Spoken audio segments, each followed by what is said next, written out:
So after a couple of months of waiting for the Super Dragon Ball Heroes, the Dark Empire arc to be English translated from Chapter 8 to Chapter 11, I do believe. Do a live reaction, could have been happy with the chapter. And this is why I like Super Dragon Ball Heroes, because, again, I hate to keep repeating myself, but really when they came up with the PR anime, or if they still plan on doing it even after the Prison Planet arc, we don't know. I kind of hope they do animate the Dark Empire arc to some capacity, but I know they're not really too much on information, it's just promotional stuff, but I really do hope deep down inside they could, because they've got some great material here that they could adapt, and you could see mountains of episodes, even if they are 10 minutes per episode. But I don't know, it's just me wanting something that may never happen. We don't know, that you can never say never, but man, the manga has a structure and it's clear as day with this chapter. So, is it crazy? Yes. Is it fan service crazy? Yes. But so, by the way, so is Dragon Ball Super Broly. So Dragon Ball's kind of wacky and crazy in and of itself without Dragon Ball Heroes. But this chapter follows suit. We see Gohan, and I kind of called it. I mean, it was kind of obvious that Gohan was going to be the next recruit to the Time Patrol, and that's exactly what happened. He went in with the Trunks, Zeno Trunks, to take down, apparently, Lord Slug, because obviously he had been influenced and implanted with another Dark Dragon Ball. If you look closely, it looks like the 6-star Dragon Ball, so that's kind of cool. Either way, and I find it ironic because it was the Namekians that actually created the Dragon Balls. Well, Kami, and obviously Guru. We see that Gohan and Trunks has followed Lord Slug's ship. You can clearly see it in a rundown city. And Gohan says this brings back memories, obviously, because as a kid, he was not only training with Gohan fighting Lord Slug, but also, I guess because it's this West City, I guess. So they travel through time. Of course, and you can see Trunks clearly happy to be alongside his his protege again in adult form, even though he's still a complete nerd. So, of course, Gohan would be the new warrior the Kaishin of Time would call in. Obviously, that was obvious. So I get to fight alongside my mentor again. Only this is a much different version than the Trunks hero members from his future timeline. And actually, I didn't notice this during the live reaction, but if you clearly see Lord Slug right behind them, and they have a device where they can track down the Dark Star Dragon Balls or the Special Dragon Balls. Again, hopefully that gets explained in the PR anime at some point. So, and they say what has us concerned is pretty much the key is pretty weak from the current versions of us in this timeline. So I'm guessing Lord Slug was pretty much the same Slug from that took on Goku, but everybody else, because of obviously the Dark Star Dragon Ball, amplifies a power energy inside someone. So obviously that's what happened with Slug. He's way stronger than he previously was, even as a Super Namekian. And they kind of detect that the Dragon Ball is right behind, and boom! Just like, I love this because it was Attack on Titan reference, clearly, because Gohan and Trunks had no idea. They didn't even sense it, which to me is kind of puzzling. But right behind us, boom! Lord Slug fires a Mouth Energy Blast. It is definitely Attack on Titan reference. I love that. It gives, like I said, it gives Slug a chance to shine in his own way. And what's interesting about that is we clearly see a shot the 6-star Dragon Ball, and Gohan's like, leave this one up to me. He does like this weird dance like he did as a child when he was whistling and got on the nerves of Piccolo. That's the Namekian's weakness. He whistles. Kid Buu come in, who's, by the way, who absorbed Dobora and Janemba. So he uses his portal abilities to actually fire some energy blast. Those do some huge damage on Slug. So again, this is scary to how powerful Kid Buu is in this form. So keep in mind his abilities. He has Dobora's sword. He has Janemba's abilities as well as his own, and he can still absorb people if he chooses to. But by the end of this chapter, he's pretty much done with. And that Trunks is like, Majin Buu, what's he doing here? Or Gohan, it's like, what's he doing here?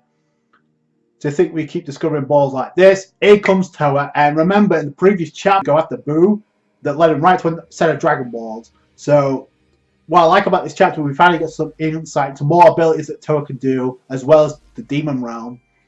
So it's one thing after another. In comes Kamala, or Camel, whatever you want to refer him to, as the demon who has an itch when it comes to the demon realm.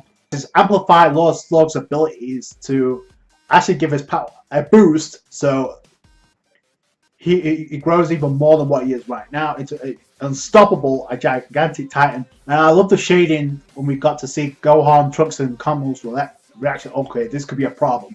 So you see like a gulf of dark energy engulf the sky, and then you see Slug, and I love his design, man.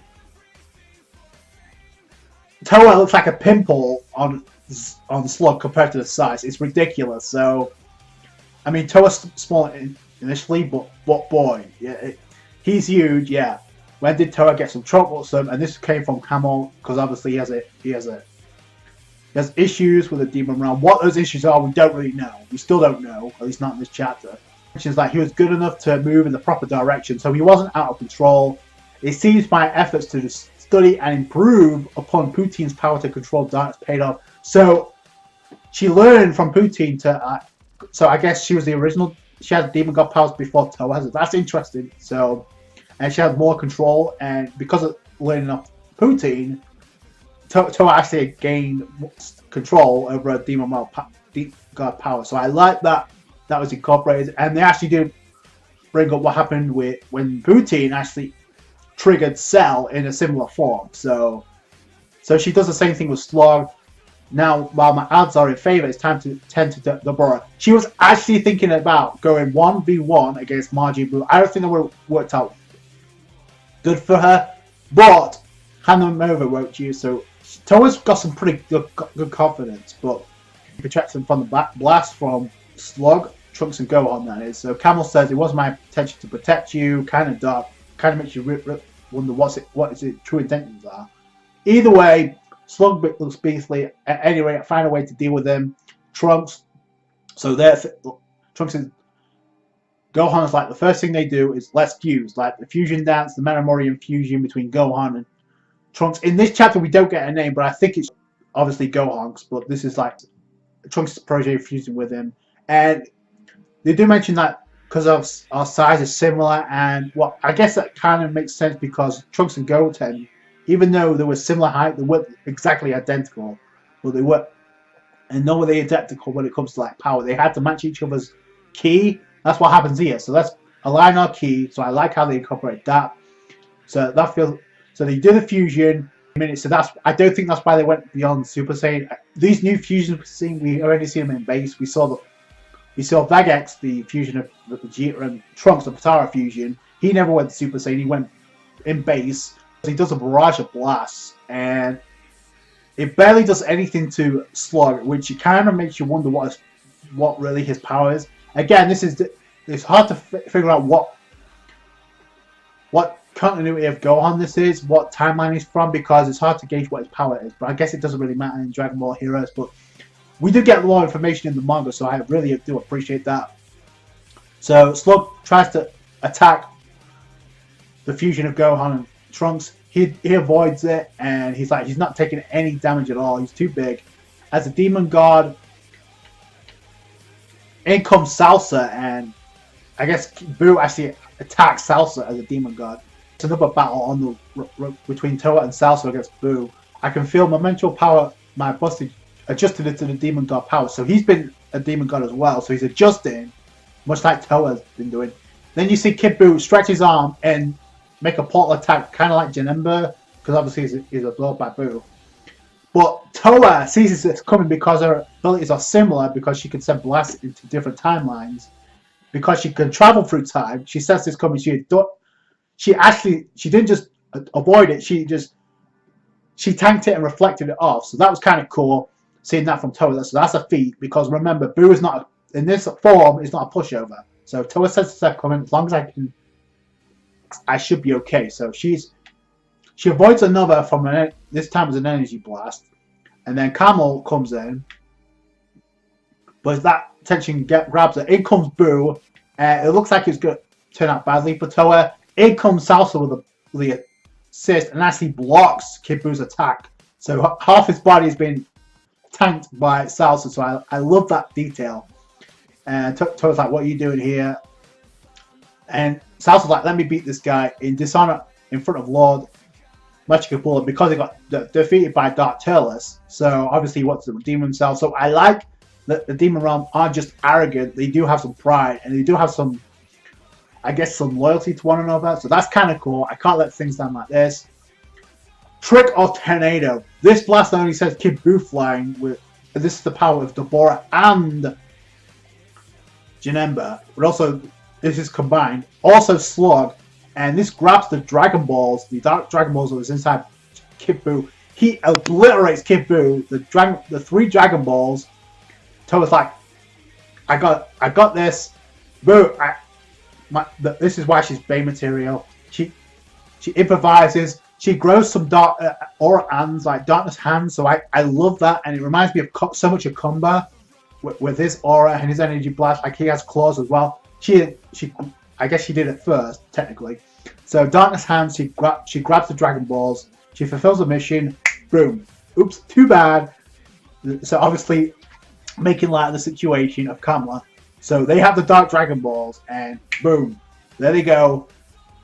And just like that, they disappeared.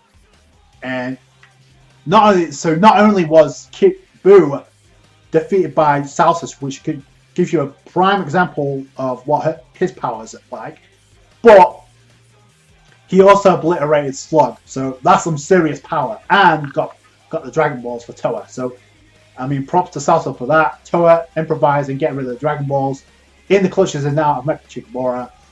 So, and then we head back to the Demon Realm. Mechikabura, we have seen the report from, obviously it's been reported by Poutine and Gravy. Salsa squad retrieved from Toa and Salsa squad. They retrieved the Dabura and the 3 Dark Dragon Balls. Interestingly enough, so they retrieved Dabura. I don't know if they separated Dabura from Majin Buu, or if that's a feat. So the 3 Dark Dragon Balls are returning home, and we see Gravy, clearly see Poutine as well. I see things turned out. I kind of want to see what Poutine's control of a demon god is. And was she the first demon god? I can't remember if that's already been announced, but apparently she has some skill, and Toa is the one that learned from Poutine. So that's. But then again, Poutine does have a connection with Demigra, back 74 million years, so that's a long time to be alive. So tell Toa to see me when she returns, and bring one of her masks with her. Obviously, they're going to use that for one of the time breakers, and then you see Gravy to try prior to my revival, and you see Gravy kind of like noticing something in the darkness. Silhouette, he wants to try brainwashing one who has a Dark Dragon Ball, and it's clearly the 7-star Dragon Ball. Go figure. So the 7 Dark Dragon Ball. And we clearly see Broly. You see it by the necklace. His hair, it looks like his Super Saiyan 4 mode. If that is the case, this is where Chapter 9 is gonna follow up. So I can't wait for that. That great chapter, great finale. And it looks like Mechikabura thinks he can control Broly, which not even Paragus could do. So I can't wait to see how that plays itself out. So I love this chapter. Got more insight to Toa's abilities. Kamala actually joins up with Trunks and Gohan. They get somewhat a spotlight, but they don't really. I'm kind of disappointed because his fusion didn't really amount to nothing. He didn't do anything other than fire some energy blast that had no effect on Slug. So, and he never went beyond space, so it's hard to gauge what his power's like. So I don't think this is the super version of Gohan. At least I don't think it is. And if it is, that's disappointing because Gohan actually got back into the groove before the end of Super. So yeah, so I think this is actually DBZ Gohan. So they're going to need some training. Anyway, I guess it's a win for the Dark Demon Realm. And we've still got 2 more chapters after this. Actually 3, if you technically think about it. Chapter 9, Chapter 10, and Chapter 11 of the Dark Demon Realm. So, I mean, props to Toa and Salsa for putting in the work. Obviously, you know where I stand when it comes to Toa. She's the bae of this series, in my opinion. And she proves it here. So great chapter. Obviously, great to get back into the swing of things after so long waiting for the English translations. Chapter 9 has already been translated, so I can't wait to go through that and give you my thoughts on that. So obviously, because now it's involving Super Saiyan 4 Broly with more information. Holy cow, I can't wait for that. So that's it from me. Thank you so much for watching. Like this review if you did. Subscribe to the channel for Dragon Ball Heroes. The content for the playlist is all in the description box below. Catch you guys later. Bye.